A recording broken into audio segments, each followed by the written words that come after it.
Hello my dear family, అందరూ బాగున్నారా? మేమైతే చాలా బాగున్నామండి. మీరు అంతకన్నా బాగుండాలని మనస్ఫూర్తిగా కోరుకుంటూ ఈరోజు కూడా ఒక చిన్న వ్లాగ్తో అయితే మేము ముందుకు వచ్చేసాను. ఈరోజు ఉదయాన్నే పిల్లలిద్దరూ కాలేజీకి వెళ్ళిపోయిన తర్వాత, మా వారు డ్యూటీకి వెళ్ళిపోయిన తర్వాత ఇక గార్డెన్లోకి అయితే వెళ్ళలేదండి. ఈరోజు కూరగాయలు తక్కువగా ఉన్నాయి. ఇక మళ్ళీ ఇవాళ అయితే పౌర్ణమి సాయంత్రం కూడా పూజ చేసుకోవాలి. ఇంకా ఒక 2 days ఉంటే చిన్న వర్క్ అనేది ఉంది. కాబట్టి ఈరోజే కూరగాయలన్నీ తెచ్చేసుకుందాము అని చెప్పి ఫస్ట్ అయితే పిల్లలు వెళ్ళిపోయిన తర్వాత నేను మార్కెట్కి వెళ్ళి కూరగాయలు అయితే తీసుకొని వచ్చానండి. ఈరోజు కూరగాయల రేట్ అయితే చాలానే ఉన్నాయండి. ఇక ఇంతలో కూరగాయలు ఏరు పంచుతూ ఉన్నానా, బయట పక్కింటి అమ్మాయి వచ్చింది. ఎందుకు అని వెళ్ళి చూస్తే ఈరోజు పౌర్ణమి కదా, వాళ్ళు సత్యనారాయణ స్వామి వ్రతాన్ని అయితే చేయించుకున్నారంట గుళ్ళో. ఆ ప్రసాదం అయితే మనకు కూడా తెచ్చిచ్చింది. ఇదే అనుకుంటా, స్వామివారికి మనల్ని ఎలా అయినా సరే అనుగ్రహించాలి అని ఆయన మనస్సులో ఉంటే చాలు, మనకు ఏదో ఒక విధంగా ఇలాగైతే ప్రసాదాన్ని పంపిస్తారని ఇక కళ్ళకైతే అద్దేసుకొని, సత్యనారాయణ స్వామి ప్రసాదం ఎప్పుడూ కూడా మనము నిర్లక్ష్యం చేయకూడదండి. అంటే మనం పూజకు వెళ్ళినప్పుడు కూడా ప్రసాదాన్ని తినకుండా ఇంటికి రాకూడదు అని చెప్తారు. మరి మీకు కూడా ఈ విషయం తెలిసిందా? వచ్చిన వెంటనే ప్రసాదాన్ని అయితే నేను నోట్లో వేసేసుకొని, ఒక పువ్వు కూడా ఇచ్చారు. ఇక పువ్వును కూడా ప్రసాదంగా భావించి తలలో అయితే పెట్టేసుకున్నాను. ఈరోజు నాకు పొట్లకాయ కనిపించిందండి మార్కెట్లో. పొట్లకాయ కూడా ఒకటి తీసుకొని వచ్చాను. కూరగాయల రేట్లు, సరుకుల రేట్లు అన్నీ కూడా పెరుగుతున్నా కానీ ప్రైవేటు ఉద్యోగస్తుల జీతాలు మాత్రం పెరగట్లేదండి. ఈ విషయం మీద మీరేమంటారనేది డెఫినెట్గా కమెంట్ అయితే చేయండి. మీరైతే ఎప్పుడు చేసుకున్నారు పౌర్ణమి పూజ? మార్నింగ్ చేసుకున్నారా, సాయంత్రం చేసుకున్నారా అనేది కూడా తప్పకుండా చెప్పండి.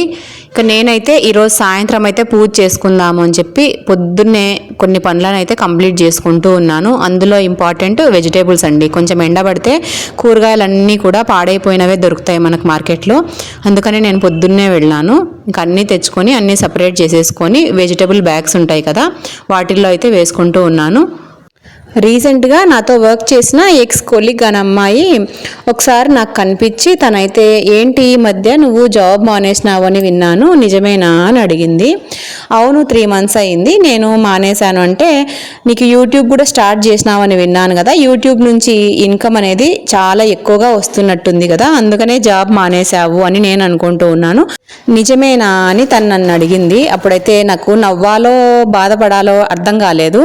అంటే యూట్యూబ్ స్టార్ట్ చేసిన వెంటనే లక్షల్లో ఆదాయం ఉండి నేను జాబ్ మానేసేంతగా మన ఇన్కమ్ ఉందా లేదా అనేది నేను నెక్స్ట్ వీడియోలో మీకు చెప్పడానికి ట్రై చేస్తాను. కానీ ఇప్పుడైతే ఈ వ్లాగ్లో కొన్ని నిజాలైతే చెప్తాను చూడండి. యూట్యూబ్ అనేది అంటే ఎక్కువ మంది సబ్స్క్రైబర్స్ ఉండి వాచ్ టైం మీద అనేది ఆధారపడి ఉంటుంది కదా. ఇక అలాగైతే మనం ఇంకా అంత రీచ్ అవ్వలేదు. మన సబ్స్క్రైబర్స్ కౌంట్ అనేది ఇంకా 2700 అండ్ చేంజ్ 2800లో ఉన్నాం మనము. అంటే మీరందరూ కూడా మీ టయాన్ని కేటాయించి మన వీడియో స్కిప్ చేయకుండా కంటిన్యూగా చూస్తే అప్పుడు మనకు ఇన్కమ్ అనేది జనరేట్ అవుతుంది. ఇంకా మనం ఫస్ట్ స్టెప్ వేసామన్నమాట. అంటే మనం ఈ మధ్య వీడియోలు అనేది తీయడము, అప్లోడ్ చేయడము, డైలీ స్టార్ట్ చేయడం ఈ మధ్యే. అంటే నేను 3 months నుండి 4 months నుండి ఇంట్లో ఉన్నాను అంతే కదా. అంటే జూన్ వరకు నేను జాబ్ చేశాను. జూన్ నుంచి నేనైతే కొన్ని అనుకోని కారణాల వల్ల, అంటే నా పర్సనల్ కారణాల వల్ల కావచ్చు, నాకు అక్కడ వర్క్ ప్రెషర్ వల్ల కావచ్చు, ఇక కారణం ఏదైతేనే ఒక 4 months నుంచి అయితే నేను ఇంట్లో ఉన్నాను కదా, ఎలాగో నా టయాన్ని ఇలా స్పెండ్ చేద్దాము అని చెప్పి ఆల్రెడీ మనకు యూట్యూబ్ ఛానల్ ఉంది. నేను ఎందుకు స్టార్ట్ చేశాను ఏంటి అనే విషయాలన్నీ కూడా నేను స్టార్టింగ్ మై ఇంట్రడక్షన్ వీడియోలో అన్నీ కూడా చెప్పాను. ఎవరైనా తెలుసుకోవాలంటే ఆ వీడియో ఒక్కసారి అయితే చూడండి, లింక్ డిస్క్రిప్షన్లో ఇస్తాను. ఇక ఎలాగో యూట్యూబ్ ఛానల్ ఉంది కదా, దాన్ని మనం డెవలప్ చేద్దాం. అంటే ఖాళీగా ఉన్నాను కదా, ఈ ఖాళీగా ఉండే టయాన్ని నేను యూట్యూబ్ మీద స్పెండ్ చేస్తున్నాను. అంటే స్టార్టింగ్ అన్నమాట, ఇప్పుడే స్పెండ్ చేస్తున్నాను. ఇప్పుడిప్పుడే కొద్దిగా రీచ్ అనేది ఉంది. సబ్స్క్రైబర్స్ అనేది ఒక్కొక్కరుగా పెరుగుతూ ఉన్నారు. అంటే మన ఫ్యామిలీ అనేది రోజుకు కొంచెంగా పెరుగుతూ ఉంది. ఇంతవరకు అయితే నిజం. కానీ ఇన్కమ్ వచ్చిందా లేదా అనేది నెక్స్ట్ వీడియోలో మీకు ప్రూఫ్స్తో సహా, అంటే ఒక వీడియోకి ఎన్ని వేల వ్యూస్కి ఎంత అమౌంట్ మనకు US$లో వస్తుంది అనే విషయాన్ని మీకు అన్నీ కూడా మన వైటీ స్టూడియోలో నేను స్క్రీన్ షాట్స్ తీసి ఒక వీడియో రూపంలో మీ ముందుకు వస్తాను తప్పకుండా. ఇప్పుడైతే కూరగాయలన్నీ కూడా బ్యాగుల్లో సర్దేయడం అంతా కూడా అయిపోయింది.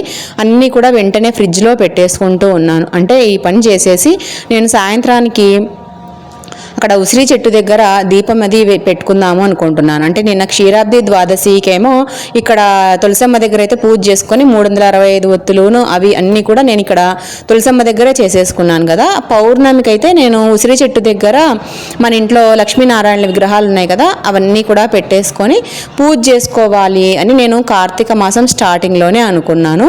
ఇంకా దానికైతే బయటంతా కూడా క్లీన్ చేయాలి. ఇక అంతేకాదు ఈ మధ్యలో మనం బయట ఈ గుమ్మడి తీగ అంతా కూడా పాడైపోయింది కదా, అంటే ఇది కాపు ఆగిపోయింది అనమాట. కాపు ఆగిపోతే మొత్తం తీగనంతా కూడా బయట కట్ చేసేసి పిల్లలు ఉన్నప్పుడే అంతా కూడా నేల మీద పెట్టేశాను. ఇప్పుడు అదంతా కూడా చెత్త మార్నింగ్ అయితే మా వారు పెద్ద పెద్ద కొమ్మలన్నీ కూడా మున్సిపాలిటీ వ్యాన్కి అయితే ఇచ్చేశారు. మిగిలిన రాలిన ఆకులు అవన్నీ కూడా ఉంటాయి కదా, అవన్నీ ఊడ్చేసి ముగ్గది పెట్టేసుకోవాలి.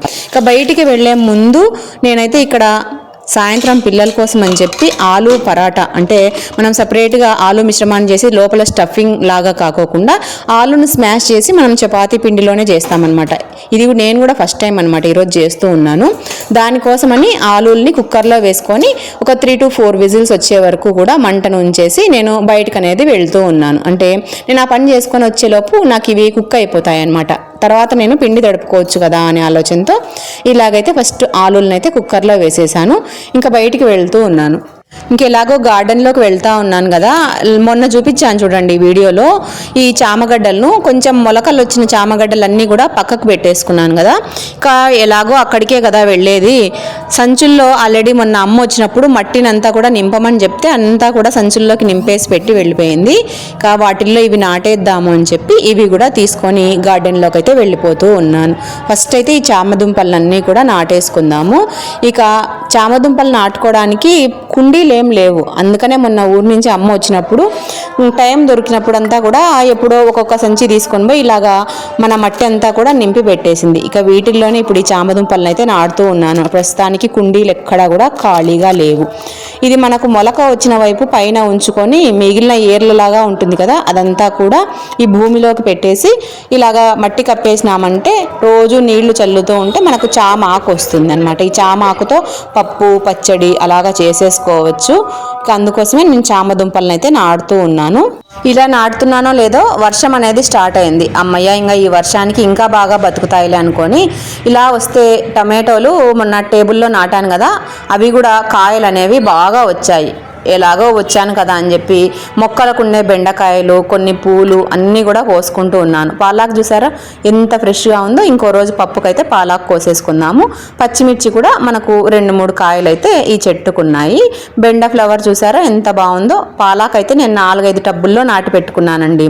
ఇది వచ్చేసి పారిజాతం, ఇది కూడా మొగ్గకొచ్చింది. ఇక కార్తీక మాసం పోయేంతలో పూలు పూస్తే దేవుడికైతే మనం పెట్టుకోవచ్చు కదా.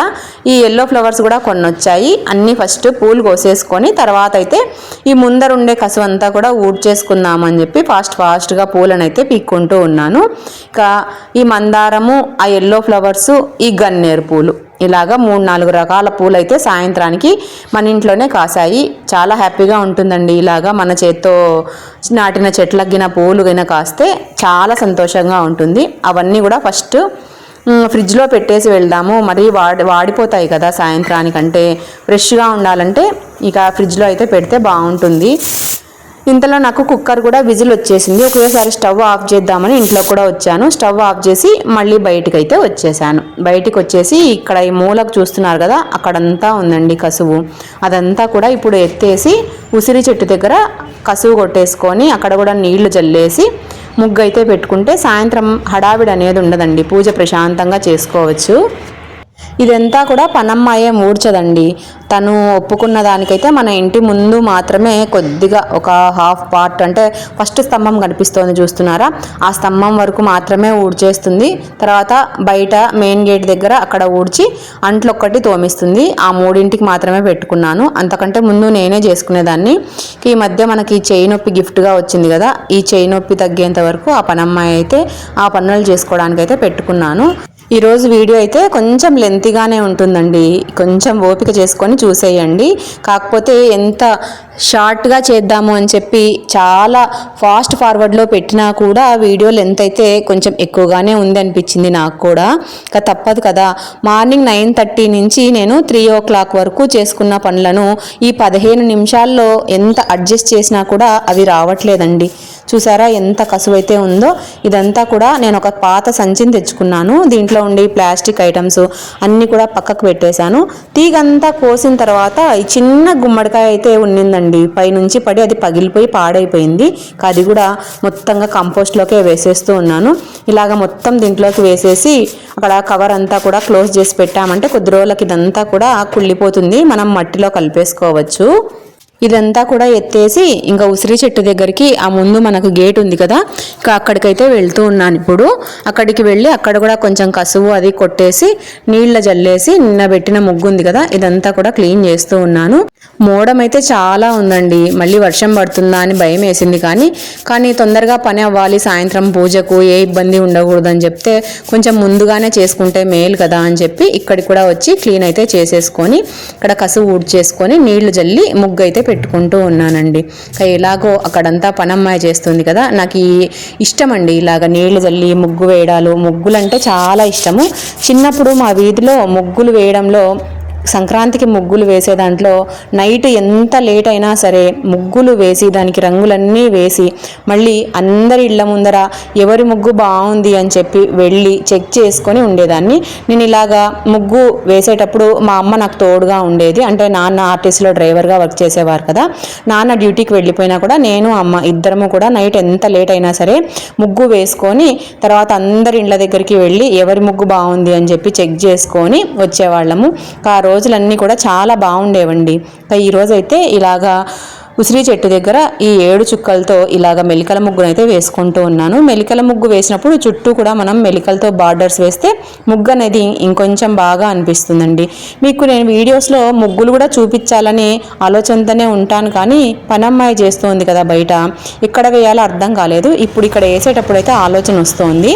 మీకు నా ముగ్గులు ఇలాగైతే ఇక్కడ వేసి చూపిస్తే మీకు కూడా హెల్ప్ అవుతుంది కదా, మీరు కూడా ముగ్గులు నేర్చుకోవచ్చు అని చెప్పి ఐడియా అయితే వచ్చింది. ఐడియా ఎలా ఉందో తప్పకుండా కమెంట్ చేయండి. అంతా కూడా పని చేసేసుకున్నానండి. ఇప్పుడు బయట అయితే నీట్ అయిపోయింది.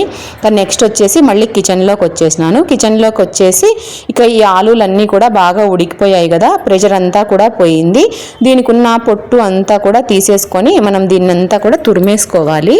జనరల్గా ఆలు పరాటా అంటే ఆలు కూర అంతా కూడా చేసేసుకున్న తర్వాత మనము భక్షాలకు కదా మనం లోపల స్టఫ్ చేసుకుంటాం చూడండి పూర్ణము, సేమ్ అదే విధంగానే ఎప్పుడు కూడా చేసేదాన్ని. కాకపోతే అన్ని ఆలులు అయితే లేవు ఇక్కడ. ఈరోజైతే ఒక 5-6 ఆలులు ఉన్నాయి. అలా చేయడానికి స్టఫ్ చేయడానికి సరిపోతుందో లేదో అనే డౌట్ వచ్చేసి అలానే స్టఫ్ చేసేది అదంతా కూడా ప్రాసెస్ కదా, అందులోనూ సాయంత్రం నేను పూజ కూడా ఒకటి చేసుకోవాలి కదా. ఇలాగైతే చపాతీలు ప్రెస్ చేసినట్టు అంతా కూడా చపాతీలు ప్రెస్ చేసినట్టు చేసేయచ్చు అని చెప్పి ఇలాగైతే ట్రై చేస్తూ ఉన్నాను. చూడాలి ఎంతవరకు సక్సెస్ అవుతానో అని చెప్పి. ఉడికిపోయిన ఆలులకు తొక్కంతా తీసేసి ఇలాగా